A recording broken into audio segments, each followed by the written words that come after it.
The night was at my desk, having returned from another quest and here to claim her reward. As I handed her the pouch of gold, I could vaguely see a look of worry on her face as she put on her helmet. Looking at the lack of line behind her, I pressed her for her woes, stepping out of the counter and shuffling over to an empty table in this slow day.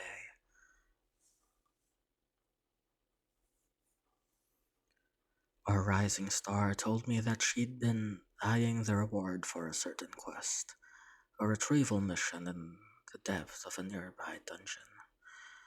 She had attempted it a few times before, being able to best the monsters, but not having enough potions to sustain the long trip, nor the skills to search for the items in question. Naturally, I asked why she hadn't partied up with anyone. She said she tried, but every time she tried to suggest something, they would butt heads as a group and disband soon after. I let out a sigh. This was not uncommon. Adventurers tend to have larger than average egos after all. It wasn't helped that her armor was quite imposing, and her manner of speaking was direct and firm. Many would be afraid, and others would become intimidated and try to wrest some conversational power for themselves. I brought my observations up, suggesting humility and a gentler touch.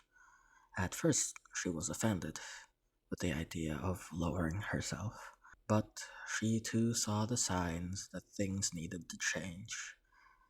Striking that balance is a quest that every person that walks through our doors takes on, whether they want to or not. I suggested that she stay for a while if she could, on the small chance that she could form a party with someone even on a slow day like this. With that, I got up and walked over to the back to take my lunch break.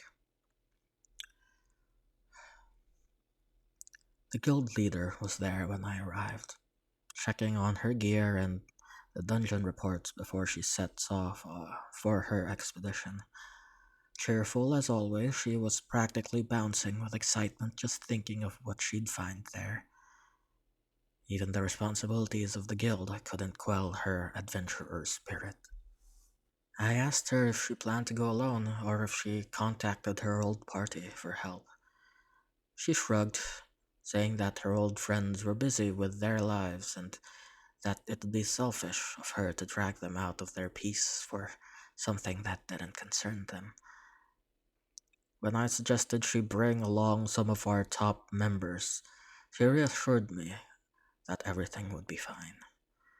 I couldn't help but be concerned, but I wasn't in any position to stop her. Her record of success should have been enough to quell my doubts, but it's hard to stifle them all, knowing the kind of woman that she was. She waved as she left the room, leaving me with the fruit I planned to eat.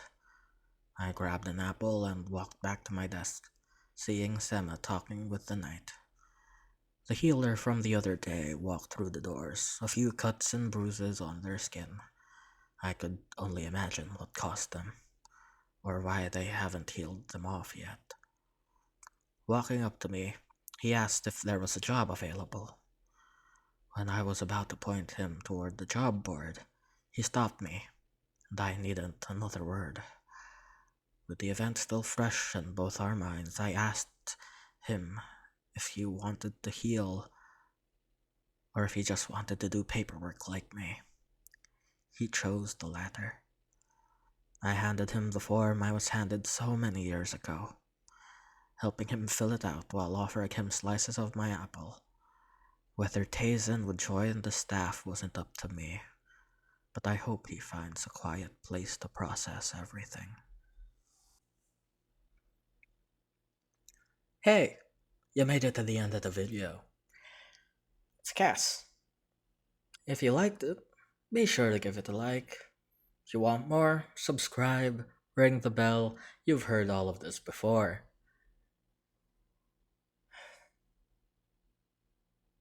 Thank you for your time.